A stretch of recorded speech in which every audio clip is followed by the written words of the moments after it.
What if the secret to feeling amazing was just a few small changes in your daily routine? Imagine having more energy, a clearer mind, and a real spring in your step, all because of some simple adjustments. That's a powerful thought, Emily.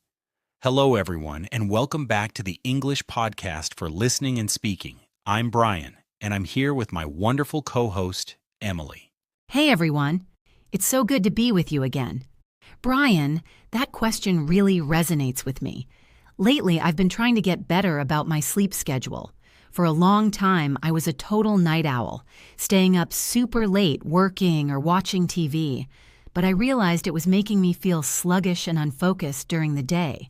So my small change has been aiming for at least 7 hours of sleep every night. It's a work in progress, but I already feel a difference. That's a fantastic example, Emily, and a really important one. For me, a significant change was incorporating more regular movement into my day, especially since I spend a lot of time sitting. I started taking short, brisk walks during my lunch breaks, even just 15 or 20 minutes. It's not a major workout, but it helps break up the day, clear my head, and gives me a little energy boost. These seemingly small changes can truly transform how you feel, both physically and mentally. Absolutely. And speaking of transformation, that's exactly why we wanted to dedicate today's episode to the topic of health and wellness. It's something we all think about, talk about, and experience every single day. That's right. Whether you're discussing a new diet, talking about your exercise routine, or even just asking a friend how they're feeling, health vocabulary is essential for natural, everyday English conversations. It's not just about learning words. It's about being able to express yourself on a topic that truly impacts your life. And we love hearing from you. If you enjoy learning English with us, don't forget to like, share, and comment. It helps YouTube recommend our podcast so more people can improve their English. Your engagement helps us reach more learners just like you. Today we're going on a comprehensive journey through the world of healthy living. We'll be exploring useful English vocabulary and expressions related to fitness and exercise, diet and nutrition, mental health and stress management, and practical healthy lifestyle habits. Get ready to expand your English vocabulary while learning how to live well. Oh, I love this topic. It's something I've been really focusing on lately. You know, for a long time, the idea of a workout felt really intimidating. I always thought you had to go to a gym, lift heavy weights, or run a marathon. That's a common misconception, Emily. A workout can be anything that gets your body moving and your heart rate up. It doesn't have to be extreme. What kind of exercises do you do these days? Well, I've finally found a routine that works for me. My current fitness routine involves a mix of things. I try to do some form of exercise every morning, usually before work. I don't always go to a gym. Sometimes I do a workout at home using online videos. That's a great approach. Routine is an excellent word here because it emphasizes consistency. So, what does your morning routine typically look like? On Mondays, Wednesdays, and Fridays, I usually do cardio. That means exercises like jumping jacks, running in place, or a brisk walk if the weather is nice. Cardio is short for cardiovascular exercise, which really strengthens your heart and lungs. It makes you breathe harder and gets your blood pumping. Exactly. Cardio is crucial for overall health and building your stamina or endurance. When you say running in place or brisk walk, you're talking about forms of cardio. Right. And on Tuesdays and Thursdays, I focus on strength training. This involves exercises that build muscle, like squats, push-ups, or using light weights if I have them. It's not about becoming a bodybuilder, but about making my muscles stronger to support my body. After my strength training, I always do some stretching to improve my flexibility and prevent soreness. Good point about stretching. It's often overlooked, but so important for recovery and preventing injuries. So you have a clear routine for your workouts throughout the week. This is a perfect opportunity to talk about some grammar, specifically the difference between the present simple and the present continuous. Oh, I think I know where you're going with this. You do. So, when Emily says, I usually do cardio on Mondays, Wednesdays, and Fridays, she's using the present simple. We use the present simple for habits, routines, and things that are generally true. I go to the gym twice a week, or she runs every morning. These describe regular actions. So my routine is usually described with the present simple, like I wake up at 6 a.m. to exercise, or Brian always recommends stretching after a workout. Exactly. Now, the present continuous is different. We use it for actions happening right now, at this moment, or for temporary situations. For example, if you were talking about what you're doing right now in your living room, you might say, I'm currently stretching after my workout, or I'm training for a 5K race next month. That's a temporary goal, a specific activity happening over a period of time, not necessarily every single day as a habit. Ah, I see. So if someone asks me what I'm doing this week for exercise, I might say, I'm trying a new online strength training program this week. It's temporary, just for this week. But my general habit is I usually do strength training on Tuesdays. That makes a lot of sense. Perfect example. It's important for learners to understand this distinction because it helps you communicate clearly about your habits versus what you're doing at a specific moment or for a limited period. Okay, Brian, you're the fitness guru. What tips do you have for someone who wants to start their own workout routine, especially if they feel a bit overwhelmed? That's a great question, Emily. First, I would say you should start slow. Don't try to do too much too soon. For example, you could try walking every day for 20 minutes instead of trying to run a marathon on your first day. These modal verbs, should and could, are excellent for giving advice or suggestions. Should implies a recommendation, while could suggests an option or possibility. So, you should drink plenty of water during your workout, or you could join a fitness class to meet new people. Precisely. Another tip, always remember to do a warm-up before your main workout. A warm-up prepares your body for exercise by increasing your heart rate and blood flow, preventing injuries. This might be 5 to 10 minutes of light cardio like walking or gentle stretches. And after your workout, a cool down is just as important. What does a cool down involve? A cool down is usually light activity and stretching for 5 to 10 minutes. It helps your heart rate return to normal gradually and prevents muscle stiffness. Think of it as bringing your body back to a resting state. Many people skip the warm-up and cool down, but they are essential parts of a complete workout. That's really helpful advice. What about someone who wants to improve their endurance for something like running? For building endurance, consistency is key. You should gradually increase the duration or intensity of your cardio workouts. For example, if you currently run for 20 minutes, you could try adding an extra 5 minutes each week. Some people might even consider getting a trainer. A fitness trainer is a professional who can create a personalized workout plan for you and guide you through exercises. They can be incredibly helpful, especially when you are just starting or if you have specific fitness goals. Oh, a trainer sounds like a great idea for accountability too. Sometimes having someone guide you makes all the difference. Absolutely. A trainer can teach you proper form, which is vital for preventing injuries, especially with strength training. They can show you how to do a squat correctly, for example, or how to lift weights safely at the gym. So, we've talked about workouts, cardio, strength training, stretching, having a good routine, hitting the gym, building endurance, and the importance of a warm-up and cool down, and even getting a trainer. That's a lot of useful vocabulary for someone who wants to talk about fitness. It is. And remember, when you're talking about your fitness activities, think about whether you're describing a regular habit, using the present simple like, I usually go for a run on Saturdays, or something you're doing right now or temporarily, using the present continuous, like I'm training for a half marathon, so I'm running every day this week. This really helps to clarify how we use these tenses in a practical, everyday context.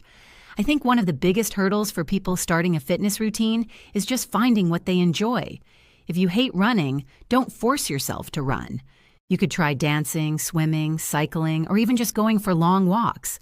The goal is consistent movement. That's so true. Finding an activity you enjoy makes it much easier to stick to your routine. For example, some people love high-intensity interval training, or HIIT, which involves short bursts of intense exercise followed by brief recovery periods. Others prefer something more low-impact, like yoga or Pilates, which focus on flexibility, strength, and balance. I've tried yoga, and it's wonderful for stretching and core strength. It's also very mindful, which is a great transition to our next topic, but we'll get to that later. For now, let's stick with just the physical aspects. For someone who doesn't have much time, what kind of short workouts could they do? Even a 15-minute workout can be effective. You could do a quick circuit of bodyweight exercises, squats, lunges, push-ups, and planks, or a short burst of cardio, like jumping jacks and high knees. The key is consistency. A short daily routine is often better than one long workout once a week. So it's about forming that positive habit and making exercise a regular part of your life, even if it's just a small amount. Exactly. And don't forget the importance of listening to your body. If you feel pain, you should rest. You shouldn't push yourself too hard, especially when you're just starting. Recovery is part of the training process. Building endurance and strength takes time and patience. That's excellent advice, Brian. It makes fitness feel much more achievable. So to recap our fitness segment, we've covered essential words like workout, cardio, strength training, stretching, routine, gym, endurance, warm-up, cool down, and trainer. And we explored how the present simple helps us talk about our regular fitness habits, while the present continuous describes what we're doing currently or temporarily. Precisely. And we emphasized using modal verbs like should and could for giving gentle but firm advice on starting or maintaining your fitness journey. We hope this gives you a solid foundation for discussing your exercise habits and goals in English. That was a fantastic discussion on fitness, Brian.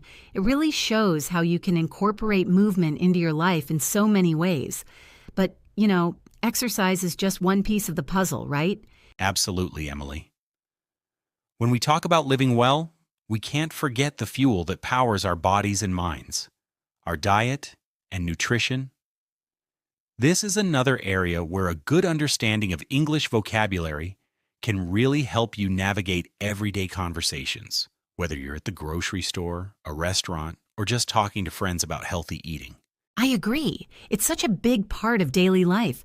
For me, diet has always felt a bit overwhelming. There's so much information out there. Where do we even begin? Let's start with a core concept, a balanced diet. What does that phrase mean to you, Emily? I guess a balanced diet means eating a variety of foods, not too much of one thing, and making sure you get all the nutrients your body needs. Is that right? That's a perfect summary.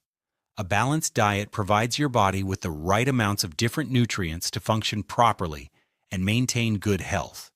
It means getting enough protein, carbohydrates, fats, vitamins, and minerals.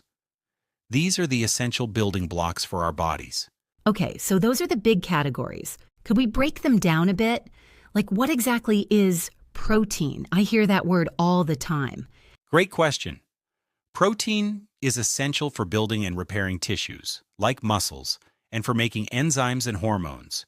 You can find protein in various foods. For example, meat, fish, eggs, dairy products, and beans are all good sources of protein. Now, this is a good moment to talk about a common grammar point: countable versus uncountable nouns, especially when discussing food. Oh, I remember this one from school, like an apple versus some water. Precisely. Protein itself is often used as an uncountable noun when we talk about it generally, like, this meal has a lot of protein. But when we refer to specific items or portions, it can sometimes feel a bit tricky. For instance, you might say a serving of protein or some protein powder. So I could say, I need some protein after my workout. But if I was talking about a specific food, I might say, this chicken breast is a good source of protein. Exactly. Now let's move on to carbohydrates, or carbs for short. These are your body's main source of energy. We have complex carbohydrates found in whole grains like oats, brown rice, and whole wheat bread, which provide sustained energy. And then there are simple carbohydrates, often found in sugary drinks and sweets, which give you a quick burst of energy but can lead to a crash later. So, complex carbs are generally better for you because they release energy slowly. Is that right? That's the general idea. For vitamins and minerals, these are micronutrients that your body needs in small amounts to function correctly. Think of vitamin C for your immune system, or iron for healthy blood. You get them from a wide variety of fruits and vegetables. So, if someone says, I'm trying to eat more whole foods, what exactly do they mean by whole foods? Whole foods are foods that are as close to their natural state as possible, with minimal processing. Think of fresh fruits, vegetables, whole grains, nuts, and seeds. They haven't had a lot of ingredients added or removed. On the other hand, processed foods are foods that have been altered from their natural state, often with added sugar, salt, fats, and artificial ingredients. Things like packaged snacks, sugary cereals, and fast food are typically processed. Eating too many processed foods can be detrimental to your health. So, a fresh apple is a whole food, but apple juice with added sugar is a processed food. That makes sense. And what about plant-based? I hear that a lot now. Plant-based refers to a diet that emphasizes foods derived from plants, like vegetables, fruits, grains, nuts, and legumes. It doesn't necessarily mean you're vegetarian or vegan, but that a majority of your food comes from plants. Many people are choosing to incorporate more plant-based meals into their diet for health or environmental reasons. That's a great overview of the categories. Now, how about practical terms? I often hear about portion sizes. What does portion mean in this context? A portion is the amount of food you eat in one sitting. Understanding appropriate portion sizes is key to managing your weight and ensuring you get the right amount of nutrients without overeating. It's about moderation. For example, a single serving of pasta might be half a cup, even if a restaurant gives you 3 cups. So it's about controlling how much of something you eat, even if it's healthy. Exactly. And finally, don't forget the importance of staying hydrated. To hydrate means to drink enough water. Our bodies are mostly water, and staying well hydrated is crucial for all bodily functions, from energy levels to digestion. Many people don't drink enough water throughout the day. I'm definitely guilty of that sometimes. Okay, this is all incredibly helpful. Now, how about we try a mini scenario? Let's pretend we're planning a healthy weekly menu. Maybe I'm trying to improve my eating habits, and you're helping me put together a balanced diet for the week. I love that idea, Emily. This will be a great way to put all this vocabulary into practice and focus on our grammar point of countable and uncountable nouns. Let's start with breakfast. What are you thinking of having? For breakfast, I usually grab something quick. Sometimes I just have a piece of toast or some cereal. But I know I should probably make healthier choices. You're right. A piece of toast is countable. 1 piece. Cereal is usually uncountable, as in some cereal, unless you're talking about specific types of cereal boxes. How about we aim for something with protein and complex carbohydrates to give you sustained energy? What about oatmeal with some fruit? Oatmeal sounds good. So that's an uncountable noun, right? Some oatmeal. And for fruit, I could have a banana or some berries. Both are healthy choices, but banana is countable, and berries can be countable if I say a few berries, or uncountable if I say some berries generally. Excellent distinction, Emily. A banana is clearly 1 banana, but if you have some berries, you're talking about an unspecified amount of them. Perfect. So, for breakfast, oatmeal with some berries and perhaps some nuts for extra protein. How does that sound for Monday? Sounds delicious and healthy for Monday. What about lunch? I often feel like I don't have enough time for a proper lunch during work. I understand that. For lunch, how about a big salad? You can put some greens, like spinach or lettuce, which are uncountable when talking about the general category, and then add countable items like a few cherry tomatoes, some cucumber slices, and a hard-boiled egg for protein. You could also add some chickpeas for plant-based protein and fiber. Oh, a salad is a great idea, and I can prepare it the night before. So some greens, some vegetables, generally uncountable. But then a tomato or a slice of cucumber is countable, and an egg is definitely countable. Spot on. For dinner, let's think about a balanced meal. How about baked salmon with some roasted vegetables and a side of quinoa? Baked salmon sounds fancy. So salmon itself is uncountable, like some fish. But if I had a fillet of salmon, that would be countable. And roasted vegetables, also generally uncountable, but a carrot or a potato would be countable. Quinoa is like rice, an uncountable grain, right? Some quinoa. You've got it down. You're really mastering the countable and uncountable distinction. Salmon, as a type of fish, is uncountable, but you can talk about 2 salmon fillets. Vegetables, as a general group, is uncountable, but a vegetable, like a broccoli floret, is countable. This is so much clearer now. What about snacks? I often get hungry in the afternoon. For snacks, focus on whole foods that provide sustained energy. You could have some Greek yogurt with a little honey, or an apple with some almond butter. Yogurt is typically uncountable. Honey is uncountable. An apple is countable, and almond butter is uncountable. So for example, I might say, I really enjoy eating some yogurt for a snack, but then I ate a whole apple today. Precisely. Or I'm having some fruit for my snack, which uses the uncountable fruit, versus I'm having 3 pieces of fruit, an apple, an orange, and a banana, where you specify the countable items. It's all about context. This menu planning really helps integrate the vocabulary. What about processed foods? How do we avoid those?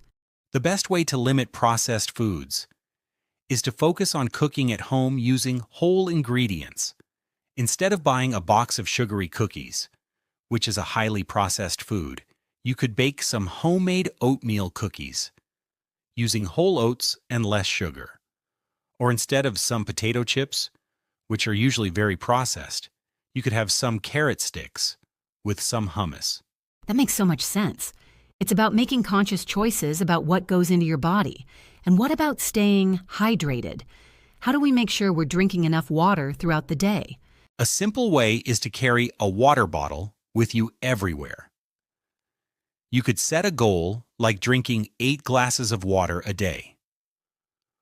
Water itself is an uncountable noun, but when you put it into a specific container like a glass of water or a bottle of water, it becomes countable. So you might say, I drank a lot of water today, or I drank 2 bottles of water today. That's a great tip. I definitely need to drink more water. And sometimes I forget about minerals and vitamins when I'm choosing what to eat. They're tiny but mighty. If you're eating a balanced diet with lots of whole foods, especially plenty of colorful fruits and vegetables, you're likely getting all the vitamins and minerals you need. Sometimes people take a vitamin supplement if their diet is lacking, but it's always best to get them from food first. A vitamin is countable, but vitamins, as a general group, can be both, similar to fruit versus fruits. This menu planning scenario has been really eye-opening, Brian. It's not just about what to eat, but how to talk about it clearly using the right English words and grammar. We've used balanced diet, protein, carbohydrates, vitamins, minerals, portion, plant-based, whole foods, processed foods, and hydrate. And we've drilled down on countable versus uncountable nouns, which is super useful for talking about food. That's exactly right, Emily. By practicing these terms in a real-life scenario like planning a menu, you're not just memorizing words, you're truly integrating them into your understanding of how English is used in everyday conversations about diet and nutrition. And remember, small, consistent changes to your diet can make a big difference over time. That was such a clear and practical guide to diet and nutrition, Brian. It really shows how much goes into fueling our bodies. But we've talked about our physical health and what we eat, but there's another huge piece of the wellness puzzle, one that often gets overlooked: our mental health. You've hit on such an important point, Emily. Mental health and stress management are absolutely crucial for living well. And just like with fitness and nutrition, having the right English vocabulary helps us talk about these often sensitive and complex topics. It allows us to express our feelings, seek support, and understand others. I think it's something many of us struggle with, especially with our busy lives. I know I do sometimes. So where do we start when we talk about mental well-being? Let's start with a couple of terms that have become very popular: mindfulness and meditation. Emily, have you tried either of these? I have. I've tried a bit of both. For me, mindfulness is about being fully present in the moment, paying attention to what's happening right now without judgment. And meditation feels like a more structured practice, often involving quiet reflection or focusing on your breath. Is that a good way to describe them? That's an excellent description, Emily. Mindfulness is indeed the state of being aware of the present moment, including your thoughts, feelings, and surroundings, without getting caught up in them. It's about observing. And meditation is a specific technique or practice that helps you achieve that mindful state, often by focusing your attention, as you said, on your breath, a mantra, or a visual. Both can be powerful tools for stress management. I definitely find that even a few minutes of just focusing on my breath can really help me calm down when I'm feeling overwhelmed. That's a great example of one of our key phrasal verbs for self-care. To calm down means to become less agitated, angry, or excited. You often hear it used as advice, like just take a deep breath and calm down. And speaking of feeling overwhelmed, sometimes that feeling can turn into anxiety. What's the best way to understand and talk about anxiety? Anxiety is a feeling of worry, nervousness, or unease, typically about an event or something with an uncertain outcome. It's a natural human emotion, but when it becomes excessive, persistent, and interferes with daily life, it can become an anxiety disorder. Understanding the difference between normal worry and clinical anxiety is important. You might say, I feel a bit of anxiety before a big presentation, or my anxiety makes it hard for me to sleep. I know that feeling. So how do we manage stress and deal with anxiety when it pops up? Besides mindfulness and meditation, are there other techniques we can talk about? Absolutely. One important aspect is self-care. Self-care refers to any intentional actions you take to care for your physical, mental, and emotional health. It's not selfish, it's essential for your well-being. This can include a wide range of activities, from getting enough rest to pursuing hobbies. And it often involves some of our phrasal verbs. For instance, after a long day, you might want to wind down. Wind down. So that means to relax after a period of activity or stress. Like, I like to wind down with a good book before bed. Perfect example. To wind down is to relax gradually after doing something that has made you tired or excited. It's about easing yourself into a calmer state. It's a great stress management technique. What are some of your favorite ways to wind down, Emily? Well, I actually started keeping a journal. For me, it's a way to process my thoughts and feelings. Sometimes just writing things down helps me sort them out and feel less stressed. It's a form of self-care that helps me wind down. That's a fantastic example, Emily. A journal is a book with blank pages for writing notes or entries. Journaling, the act of writing in a journal, is a widely recommended self-care practice. It can help you identify sources of stress, express emotions, and even find solutions to problems. And it connects to another important phrasal verb, to open up. Oh, open up. Does that mean sharing your feelings? Exactly. To open up means to talk more freely about your feelings or personal experiences. When you journal, you are opening up to yourself, which can be a first step. You might also open up to a trusted friend, family member, or a professional. For example, it's good to open up to someone you trust when you're feeling down. That's true. Sometimes just saying what's on your mind out loud or even writing it makes a huge difference. Are there other simple techniques for stress management? Yes. One that's easy to incorporate is breathing exercises. These are specific ways of breathing that can help you relax and reduce stress or anxiety. Deep breathing, for example, can slow your heart rate and promote a sense of relaxation. Relaxation is the state of being free from tension and anxiety. You can use phrases like, "I need some relaxation," or "This music is very relaxing." I've heard about those. Just taking a few deep breaths can really change your state. It truly can. Another vital part of mental well-being is ensuring you get enough rest. While rest can mean sleep, it also encompasses taking breaks during the day, stepping away from work, or simply doing nothing for a bit. Our bodies and minds need rest to recover and recharge. Rest is an uncountable noun here, as in, I need some rest. So it's not just about sleeping, but about truly taking a break. That makes a lot of sense. And what about when things are really difficult? Sometimes people need more than just self-care. You're right. In some situations, professional help is very beneficial. This is where therapy comes in. Therapy, or psychotherapy, is a type of treatment that helps people understand and cope with mental health conditions or emotional difficulties by talking to a trained professional, a therapist. It's about having a safe space to explore your thoughts and feelings. Many people find therapy incredibly helpful. That's a really important point.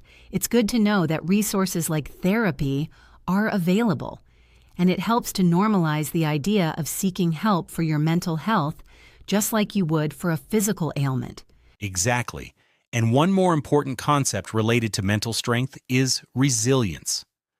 Resilience is the ability to recover quickly from difficulties, to bounce back from tough times. It's not about never experiencing problems, but about how you cope and adapt when they happen. Building resilience is a key part of long-term mental wellness. You might say, she showed great resilience after losing her job. That's a powerful word, resilience. So summing it up, we have mindfulness, meditation, anxiety, self-care, journal, breathing exercises, rest, relaxation, therapy, and resilience. And we've learned the phrasal verbs wind down, calm down, and open up. This is so much useful vocabulary. It really is. And to help our listeners, let's practice some simple English expressions for discussing emotions, which is essential for opening up and talking about your mental health. Great idea. What's a common one for feeling happy?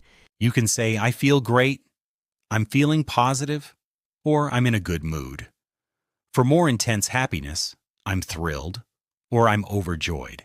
How about if I'm feeling a bit down or sad? You could say, I'm feeling a bit low, I'm feeling down, or I'm a little sad. If it's more serious, I'm feeling depressed. But use that with caution, as it can imply a clinical condition. For general sadness, I'm feeling blue is a common idiomatic expression. And for when you're feeling stressed or overwhelmed? You might say, I'm feeling stressed out, I'm overwhelmed, or I'm under a lot of pressure. If you're feeling tired mentally, I'm feeling drained. Those are really helpful. So if I wanted to tell someone I'm practicing self-care and trying to wind down, I could say, I'm feeling quite stressed, so I'm going to try some breathing exercises to calm down and then journal to wind down. Perfect. You've used several of our key terms and phrasal verbs naturally in one sentence. That's exactly how you integrate this vocabulary into your daily English conversations. It shows that you understand the concepts and can express yourself clearly. This discussion has been so important. It highlights that health isn't just about what you do physically or what you eat, but also how you take care of your mind and emotions. Absolutely. Our mental well-being impacts every other aspect of our lives. Being able to articulate how you're feeling And what you need in English is a powerful step towards better self-care and building resilience. Remember, it's okay to not be okay, and it's also okay to seek help or simply take time to wind down and rest. Thank you, Brian. This has been incredibly insightful, and I feel like I've learned so many new ways to talk about such an important topic. That's been an incredibly thorough and insightful discussion on mental health, Emily. It truly rounds out our understanding of well-being. But now that we've talked about fitness, diet, and mental health, how do we bring all these pieces together into our daily lives? It's one thing to know what's good for us, and another to actually do it consistently. You're absolutely right, Brian. That's where healthy lifestyle habits come into play. It's about building consistent actions and choices that support our overall health. I think this is where the real challenge often lies for people. Exactly. And when we talk about healthy lifestyle habits, two words immediately come to mind: habit and routine. Emily, can you explain the difference between a habit and a routine? Sure. A habit is something you do regularly, almost automatically, often without really thinking about it. Like biting your nails or brushing your teeth every morning, it's an automatic behavior. A routine, on the other hand, is a sequence of actions regularly followed. It's more conscious and structured.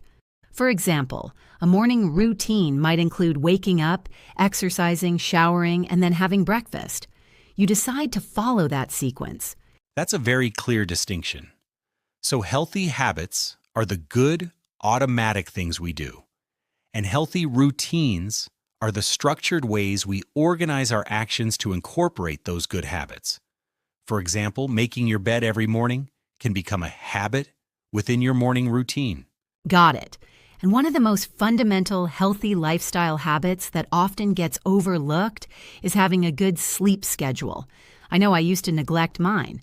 That's a perfect point, Emily. A sleep schedule is your regular pattern of when you go to bed and when you wake up. It's about consistency. Getting enough quality sleep is vital for both physical recovery and mental clarity. When we don't get enough rest, our concentration, mood, and even our immune system can suffer. I can attest to that. When I had an erratic sleep schedule, I felt tired and grumpy all the time. Now I try to go to bed and wake up at roughly the same time every day, even on weekends.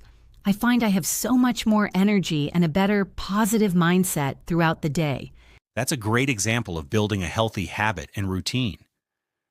Maintaining a consistent sleep schedule helps regulate your body's natural clock. Another crucial element of building a healthy lifestyle is goal setting. Goal setting sounds important. Is it just about saying what you want to achieve? It's more than just wishing for something. Goal setting is the process of identifying something you want to achieve and establishing a specific plan to achieve it. It gives you direction and motivation. And this is where our grammar focus for today comes in, using future tenses to talk about our plans and goals. Oh, like I'm going to start running 3 times a week. Exactly. We often use going to for plans that we've already decided on, and will for decisions made at the moment or for predictions. For example, I am going to join a gym next month shows a decided plan. I think I will try a new recipe tonight is a decision made now. When we set goals, we are expressing our future intentions. So, goal setting is literally about stating what we are going to do or will do to improve our health. Precisely. And what better way to practice than by setting a 30-day wellness challenge right here, right now? We can role play setting our own challenge and use all the vocabulary and future tenses we've been talking about. Oh, I love that idea. A 30-day wellness challenge sounds like a fun way to put everything into practice. So, Brian, what goals are you going to set for yourself for the next 30 days? Okay, for my 30-day wellness challenge, I'm definitely going to focus on an active lifestyle. I'm going to aim for 30 minutes of cardio every day, even if it's just a brisk walk. And I think I will incorporate some strength training 3 times a week at the gym. My routine for mornings is going to change a bit to accommodate this. That's ambitious. And what about your diet? For my diet, I will focus on adding more whole foods and plant-based meals. I'm going to try to eat a large salad with lots of vegetables for lunch every day, and I will definitely make sure I hydrate throughout the day. I'm going to try to reduce processed foods significantly. It's all about moderation for those occasional treats, but the main goal is to be cleaner. Moderation is a great word there, Brian. It means avoiding extremes. Not too much, not too little. It's key for sustainable habits. What about mental health in your challenge? For mental health, I am going to dedicate 10 minutes every morning to mindfulness meditation.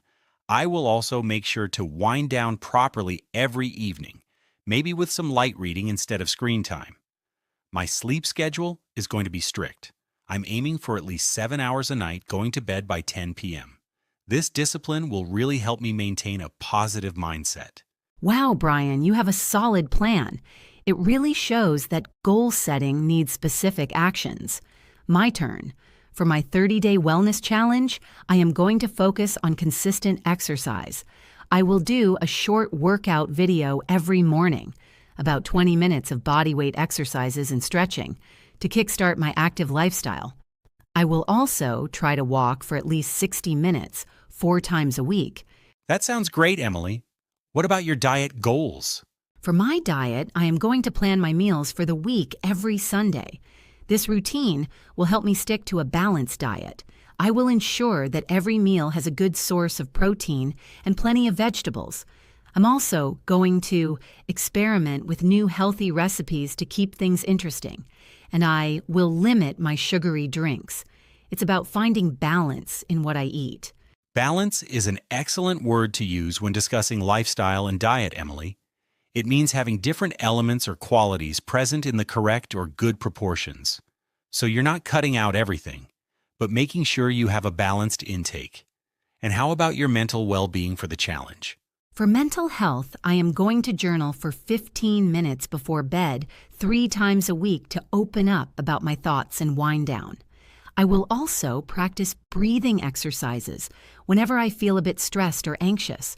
My goal is to improve my resilience and reduce my overall stress levels. This requires a lot of discipline, but I know it's worth it for a more positive mindset. Emily, your challenge plan is incredibly well structured. You've really thought about how to integrate self-care and mental wellness. You've used discipline to describe the commitment needed for these habits, which is perfect. Discipline is the practice of training yourself to obey rules or a code of behavior or doing something consistently, even when it's difficult. Exactly. It's not always easy, but having that motivation helps. Motivation is the reason or reasons one has for acting or behaving in a particular way. My motivation for this challenge is to feel more energized and focused. That's a great example of motivation. It's what drives us to stick to our goals and build those healthy habits. We've also touched on positive mindset, which is about having an optimistic and hopeful attitude. If you approach challenges with a positive mindset, you're much more likely to succeed. So true. It all comes back to how we frame things and active lifestyle. We both mentioned that. That means a way of life that involves a lot of physical activity, doesn't it? Yes, an active lifestyle is simply living in a way that includes regular physical activity as part of your everyday life, not just going to the gym. It could be walking instead of driving, taking the stairs, or cycling to work. It's a holistic approach. This 30-day wellness challenge role play was fantastic for showing how all these terms connect.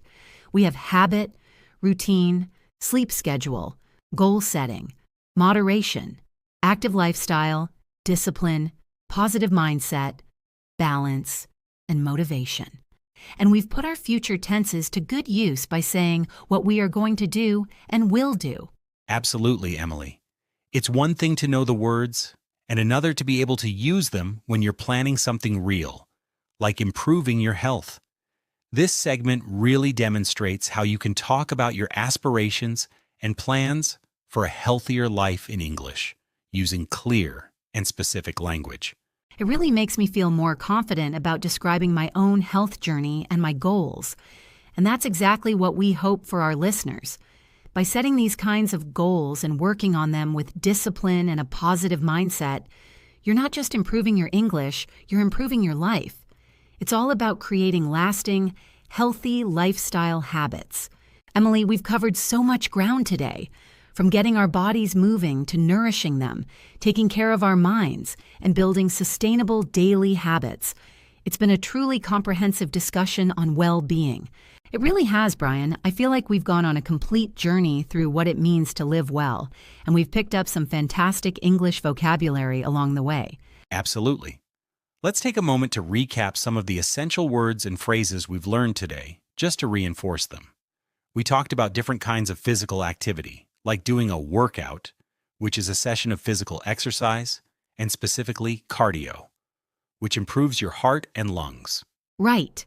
And we learned about strength training to build muscle. Then, when we moved to diet, we discussed eating a balanced diet, making sure you get all the right nutrients. We highlighted whole foods, which are unprocessed and natural, and the importance of staying hydrated by drinking enough water. Excellent. Moving into mental health, we explored mindfulness, which is being present and aware, and practices like self-care, which involves activities to take care of our own well-being, and phrasal verbs like wind down, meaning to relax before bed, are so useful. Yes, and we also touched on managing stress and anxiety, and how activities like journaling can help. Finally, in our last section on lifestyle habits, we talked about establishing a healthy sleep schedule, going to bed and waking up at consistent times, And the importance of goal setting to achieve your health aspirations, along with practicing moderation in all things, avoiding extremes. We emphasized living an active lifestyle, meaning regular physical activity as part of daily life. and the key qualities you need for success. Discipline, which is doing what's necessary even when it's hard, having a positive mindset, an optimistic outlook, and finding your motivation, the reason that drives you. That's a powerful set of words. It certainly is. So listeners, we've given you a lot of vocabulary and concepts today. Now it's your turn to practice. We encourage you to think about your own healthy habits and try to describe them using the English words you've learned. Yes, for example, you could say, I try to do a 30-minute workout 3 times a week, focusing on cardio and strength training. Or, I'm trying to eat more whole foods and stay hydrated because I want a more balanced diet. Or, I use mindfulness meditation to wind down before bed, and I'm really working on my sleep schedule. Share your goals for an active lifestyle or how you maintain a positive mindset and your motivation. We love hearing from you, so remember to like, share, and comment on our podcast. It truly helps YouTube recommend our content so more people can discover our show and improve their English with us. Your engagement motivates us to keep creating these episodes.